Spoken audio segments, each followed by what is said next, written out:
गुलमोहर शासकीय विश्रामगृह धुळे, खोली नंबर 102.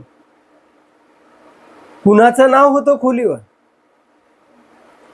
आणि रूम तुमची, तर मग पैसा कुणाचा? हा पैसा नेमका आला कुठून आणि कुणासाठी? मित्र हो, आता तपास होणार, पण सत्य कोण बोलणार? मित्रांनो, यालाच म्हणतात आंधळं दळतंय आणि कुत्र पीठ खातंय. महाराष्ट्रातली जनता आंधळ्याप्रमाणे दळतेय, पण पीठ मात्र सत्ताधारी खातायत, सत्तेच्या चौकटीतले खातायत. या जनतेच्या वाट्याला पीठ येत नाहीये. मित्रांनो, विधिमंडळाची अंदाज समिती धुळे नंदुरबारच्या दौऱ्यावर येणार आहे आणि तिचं काम काय असतं, तिच्यामध्ये किती सदस्य असतात, तिचे अध्यक्ष कोण आहेत, मग या शासकीय विश्रामगृहाच्या रूम बुक केलेल्या आहेत, ते दौऱ्यावर येणार आहे ही समिती म्हणून. तर मग ही विधिमंडळाची अंदाज समिती ही शासकीय कामांची, म्हणजे जो निधी जिल्ह्यातल्या पूर्ण वेगवेगळे विभाग असतात ना, त्या विभागांना दिलेला वितरित केलेला निधी योग्य पद्धतीनं खर्च केलाय का, विकास कामामध्ये कुठं भ्रष्टाचार झालेला आहे का, कुठं त्रुटी आढळून येत आहेत का हा पैसा जो कंत्राटदार आणि अधिकारी आहेत त्यांच्याच घशात गेलाय, हे तपासण्याकरता विधिमंडळाची समिती येत असते. आणि या विधिमंडळाच्या समितीचं काम असतं ती तपासणी करून आपला अहवाल विधिमंडळाला सादर करायचा असतो. आणि ती विधिमंडळाची अंदाज समिती, तिचे 11 सदस्य आणि तिचे अध्यक्ष असलेले खोतकर हे धुळे नंदुरबारच्या दौऱ्यावर येत आहेत. आणि दौऱ्यावर आल्यानंतर त्यांच्या सहाय्यक असलेला PA किशोर पाटील याच्या नावावर या शासकीय विश्रामगृहातली रूम नंबर 102 बुक आहे. आणि त्याच रूम मध्ये 1,84,02,00,000 रुपयाचं घबाड सापडतंय. आणि तरीही तिथे अनिल गोटे यांना जर टीप मिळाली नसती आणि शिवसैनिकांनी तिथे धावा घेतला नसता, तर हे प्रकरण आज मी जे बोलतोय ते मी तुम्हाला सांगूही शकलो नसतो. आणि ते असं घडलंय हे असं जनतेला सुद्धा कळालं नसतं की नेमकी ही इथे काय चाललंय, कोणत्या पद्धतीचा भ्रष्टाचार या राज्यामध्ये चालू आहे, हे आपल्याला कळालं नसतं. या विधिमंडळ अंदाज समितीनं या शासकीय कामामध्ये काही त्रुटी आढळल्या म्हणे यांना, आणि या त्रुटी आढळल्या म्हणून त्यांनी हे अध्यक्ष असलेले अर्जुन खोतकर त्यांनी या कंत्राटदारांना ब्लॅकलिस्टमध्ये टाकण्याची धमकी दिली आणि 15 कोटी रुपये वेगवेगळ्या त्या कंत्राटदाराकडून गोळा करण्याचं काम सकाळी 8 पासून संध्याकाळी 5 वाजेपर्यंत चालू होतं. आणि ही माहिती अनिल गोटे आणि शिवसेनेचे संजय राऊत यांनी दिलेली आहे.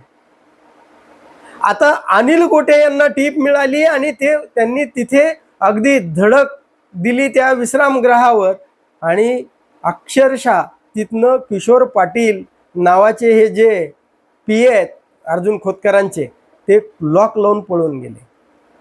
मग हा पैसा कुणासाठी आला होता आणि तो नेमका कुठून आला होता? अनिल गोटे तर म्हणतायत की हा पैसा महानगरपालिका, बांधकाम विभाग, RTO अशी त्यांनी नावं घेतली आहेत. आणि त्यांनी सांगितलं की या विभागातल्या जी कामं चालू होती त्या कामाच्या कंत्राटदारांनी हा निधी, हा पैसा या सदस्यांना, विधिमंडळ सदस्याच्या त्या सदस्य समितीचे सदस्य आहेत ना, त्या सदस्यांना देण्याकरता गोळा करण्यात आला होता. आणि 5 कोटीचा निधी गोळा करण्यात आला होता. आणि ज्यावेळी हे किशोर पाटील रूम लावून पळाले त्यावेळी संध्याकाळी 6 वाजल्यापासून रात्री 11 वाजेपर्यंत अनिल गोटे हे त्या ठिकाणीच कुलूप लावलेल्या दारात बसून राहिले. त्यांनी पोलीस अधीक्षकांना फोन केला, त्यांनी जिल्हाधिकाऱ्यांना फोन केला, त्यांनी अँटी करप्शनला फोन केला, परंतु 4 ते 5 तास कुणीही तिथं फिरकलं नाही. परंतु वातावरण तापतंय, शिवसैनिक तिथं मोठ्या संख्येनं गोळा होत आहेत आणि अनिल गोटे तिथून हलायला तयार नाही आहेत.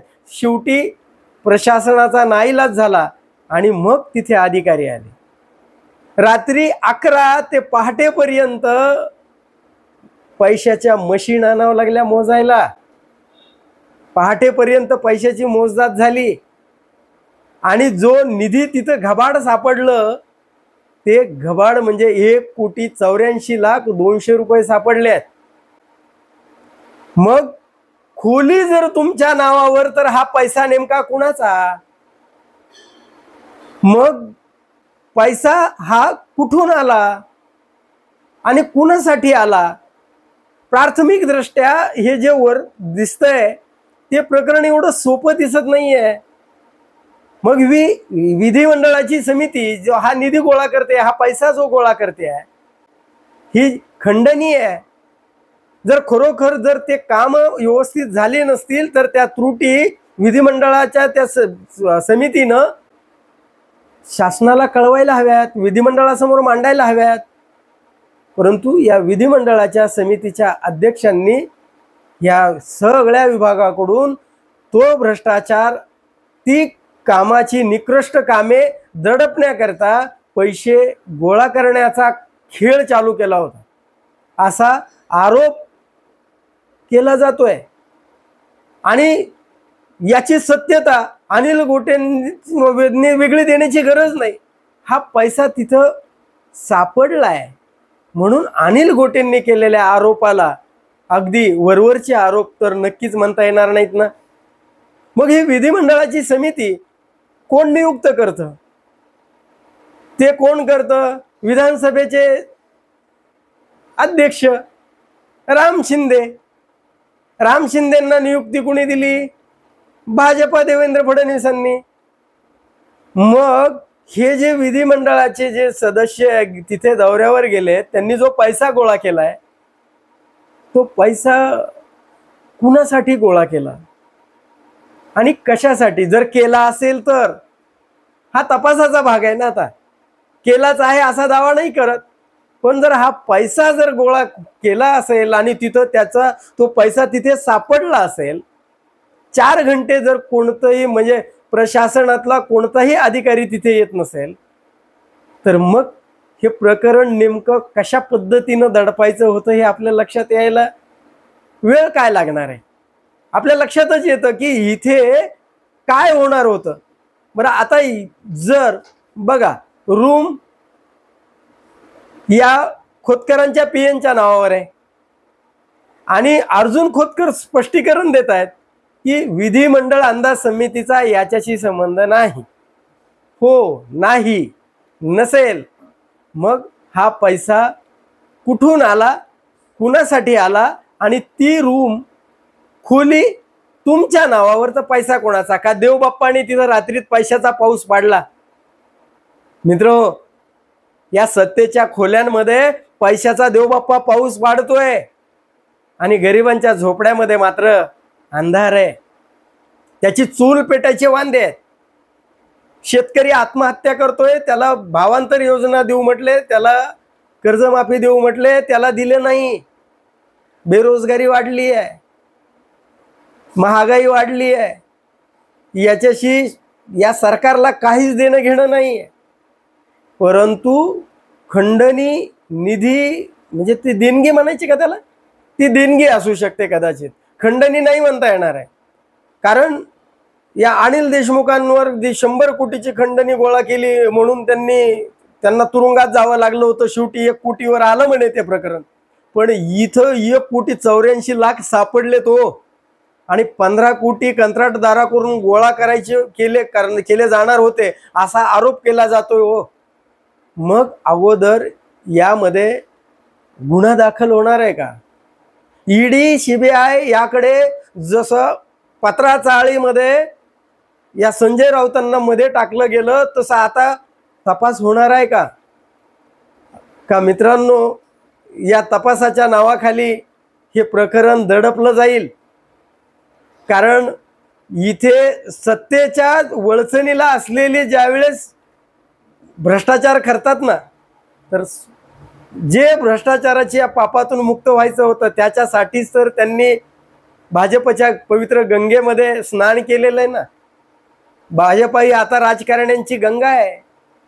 तिच्या डुबकी मारली की स्वच्छ होतो. अधिकारी असो, तुमचा नेता असो किंवा विरोधी पक्षातले लोक असो, सगळ्यांना जर शुद्ध व्हायचं असेल, पापातून मुक्त व्हायचं असेल तर भाजपामध्ये जायचं. देवेंद्र फडणवीसजी, आता इथे ही ईडी CBI वगैरे लागणार का तपास?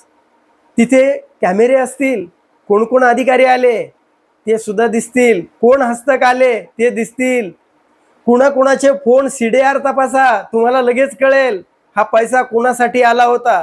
तपास प्रामाणिकपणे होणार का? जर तपास जर प्रामाणिकपणे जर झाला तर याचं दूध का दूध आणि पाणी का पाणी होऊन जाईल. तर पाणी का दूध हे आपल्याला कळेल. पण मित्रांनो, खरंच सांगा की हे जो मुलुंडचा जो पोपटलाल आहे ना, तो कुठे छोटा छोटा जरी कुठं भ्रष्टाचार असला तर तो कुठं टून उड्या मारीत पळतो की नाही, पण तो या प्रकरणामध्ये आणखीन कुठंच उड्या मारताना दिसना. आणखीन धुळ्यापर्यंत तो गेलाय की नाही कळायला मार्ग नाहीये.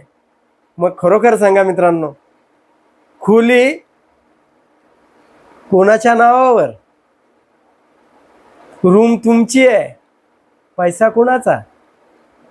हा पैसा कुणासाठी आणि नेमका कुठून आला? आणि हा तपास होणार, पण सत्य कुणी बोलणार आहे का? मित्रो, कमेंट करून जरूर सांगा. हा व्हिडिओ जर आपल्याला आवडला तर लाईक आणि शेअर करायला विसरू नका. धन्यवाद. जय महाराष्ट्र.